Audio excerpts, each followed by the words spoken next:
Health টিপসে আপনাদের সবাইকে স্বাগতম। সকালে খালি পেটে পানি পানের সুফল নিয়ে আমরা আজকে আলোচনা করব। সকালে ঘুম থেকে উঠেই খালি পেটে পানি পান করা স্বাস্থ্যের জন্য খুবই ভালো, তা আমরা অনেকেই জানি। কিন্তু এটা ঠিক কি কি উপকারে আসে আর তার সুফল কেমন করে পাওয়া যায় তা হয়তো অনেকেরই অজানা। অল্প কিছু বিষয় মেনে চললেই সকালে খালি পেটে পানি পান করে সুস্থ সবল থাকার পথে এক ধাপ এগিয়ে থাকা সম্ভব। সকালে পানি পানে শুধু পাকস্থলীর পরিষ্কার হয় না, এটা অনেকগুলো রোগের ঝুঁকি থেকে আমাদের বাঁচাতে সহায়তা করে।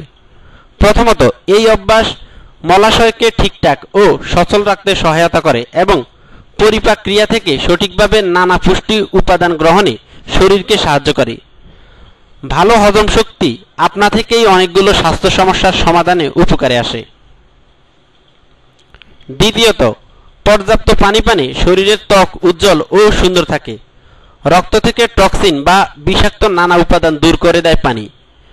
শরীরের জন্য অত্যন্ত প্রয়োজনীয় এই পানি, কেননা পানি নতুন রক্তকোষ এবং পেশিকোষ জন্মানোর প্রক্রিয়ায় সহায়তা করে। আর ওজন কমিয়ে রাখতেও উপকারী পর্যাপ্ত পরিমাণ পানি পান করা। সকালে পানি পানের পর অল্প কিছুক্ষণের জন্য কিছু না খাওয়াই ভালো। এই জল চিকিৎসার কোনো পার্শ্ব প্রতিক্রিয়া নেই এবং এটা পরিপাক ক্রিয়ার জন্য দারুণ উপকারী। প্রতিদিন সকালে গড়ে 4 গ্লাস পানি অর্থাৎ প্রায় 1 লিটার পানি পান করা স্বাস্থ্যের জন্য খুবই ভালো। প্রথম দিকে এটা অনেক বেশি মনে হলেও কিছুদিন এইভাবে পানি পান করে বিষয়টা সহজেই আয়ত্ত হয়ে যাবে এবং এর উপকারিতাও আপনি টের পেয়ে যাবেন। বেশি করে পানি খান। আপনার জীবনকে আনন্দময় করে তুলতে এবং বিভিন্ন স্বাস্থ্য টিপস ও পরামর্শ পেতে আমাদের চ্যানেল সাবস্ক্রাইব, লাইক ও শেয়ার করবেন। গুরুত্বপূর্ণ এই আলোচনায় অংশগ্রহণ করার জন্য আপনাকে ধন্যবাদ। আল্লাহ হাফেজ।